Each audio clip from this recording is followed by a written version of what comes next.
in the first 100 days of our office. 100 million shots in 100 days. It was considered ambitious. Some even suggested it was somewhat audacious. Experts said that the plan was, quote, definitely aggressive, and distribution would have to be seamless for us to be successful. One headline simply put it, quote, it won't be easy, end of quote. Well, it wasn't. When we took office, there was a lot that had to be done. We needed more vaccines, more vaccinators, more places for people to get vaccinated. And we needed a whole-of-government approach. So I directed Jeff Zients, the coordinator of our COVID-19 response, to put us on a war footing, and I meant that in a literal sense, to get us on track to truly beat this virus. And I'm proud to announce that tomorrow, 58 days into our administration, we will have met my goal of administering 100 million shots to our fellow Americans.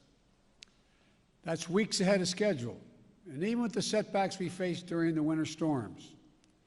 And there's another big step on the path to checking putting checks in pockets and shots in people's arms. When we crossed the 50 million doses just 3 weeks ago, I told you that every time we hit the 50 million mark, I'd update you on our progress. So here's where we are today. 8 weeks ago, only 8% of seniors, those most vulnerable to COVID-19, had received a vaccination.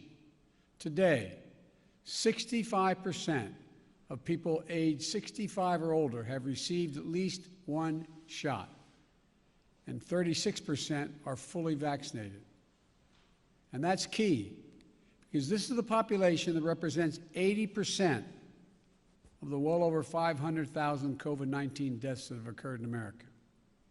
We have nearly doubled the amount of vaccine doses that we distribute to states, tribes, and territories each week. We have gone from 1 million shots a day that I promised in December before we were even sworn in to an average of 2.5 million shots a day, outpacing the rest of the world significantly. And here's how we accomplished this. Using the power given to a president under the Defense Production Act, we expedited critical materials in vaccine production, such as equipment, machinery, and supplies. We work with vaccine manufacturers to speed up the delivery of millions more doses and brokered a historic manufacturing partnership between competing companies who put patriotism and public health first.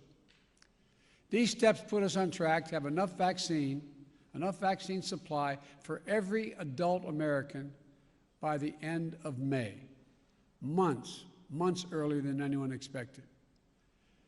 And we stood up or supplied more than 600 community vaccination sites that are administering hundreds of thousands of shots per day. We launched the federal pharmacy program, which has allowed millions of Americans to get a shot at one of 14,000 local pharmacies in this country, the same way they get their flu shot. And for folks who aren't near a pharmacy or mass vaccination center, we've supplied more than 500 mobile clinics, like pop-up sites or vans, meeting people where they are, We deployed nearly 6,000 federal personnel, including FEMA, active duty military, and Department of Health and Human Services to support vaccinations and serve as vaccinators, putting the needle in people's arms. We're also supplying vaccines to community health centers to reach those who have been the hardest hit and suffered the most, especially Black, Latino, Native American, and rural communities. This is really important because we believe that speed and efficiency must be matched with fairness and equity. Now, when President Harris and I took a virtual tour of a vaccination center in Arizona not long ago, one of the nurses on that on that tour, injecting people, giving vaccinations, said that each shot was like administering a dose of hope. A dose of hope. That's how she phrased it. Behind these 100 million shots are millions of lives changed when people receive that dose of hope.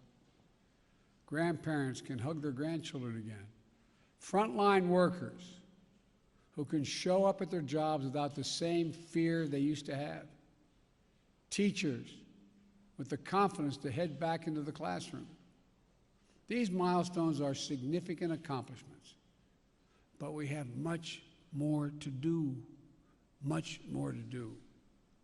And the American Rescue Plan will help us do it. In addition to the cash payments it provides to you and your families, it also provides the funds to add vaccinators, to supply more community vaccinations, support more community vaccination centers, and increase testing. It'll help us accelerate nationwide efforts to reopen our schools safely.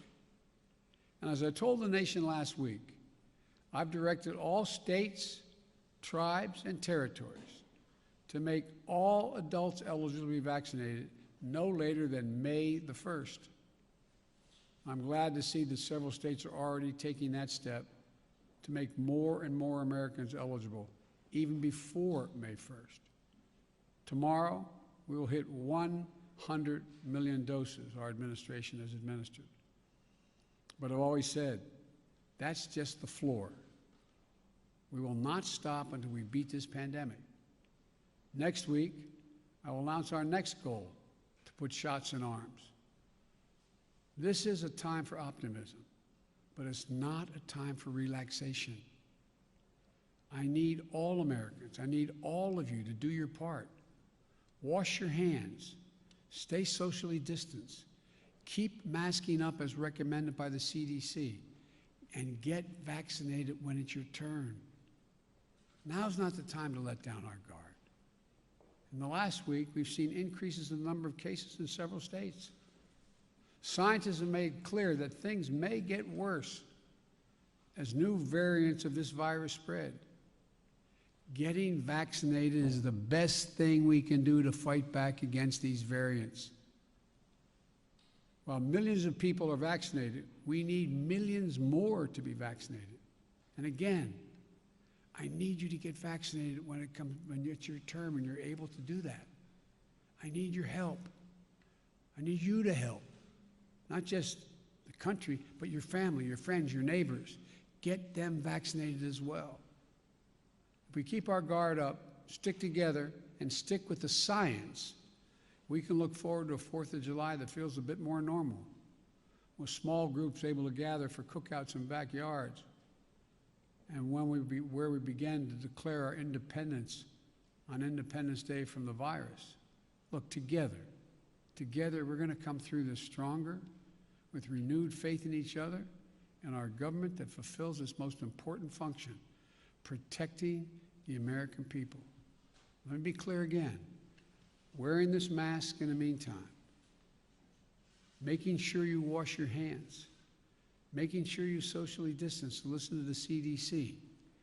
We've got to reach the point where we have herd immunity, meaning where we have a vast majority of the American people have been vaccinated before we can stop wearing these.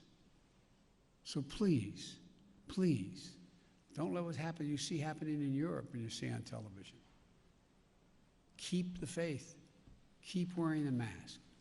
Keep washing your hands. And keep socially distanced. We're going to beat this. We're way ahead of schedule, but we got a long way to go. So I just wanted to bring you up to date. I thank you very much, and may God bless America. May God protect our troops. Thank you so much. Mr. President, Vladimir Putin wants open talks. Would you agree to that? Your reaction to the photo of children in the border detention center, sir? Thank you.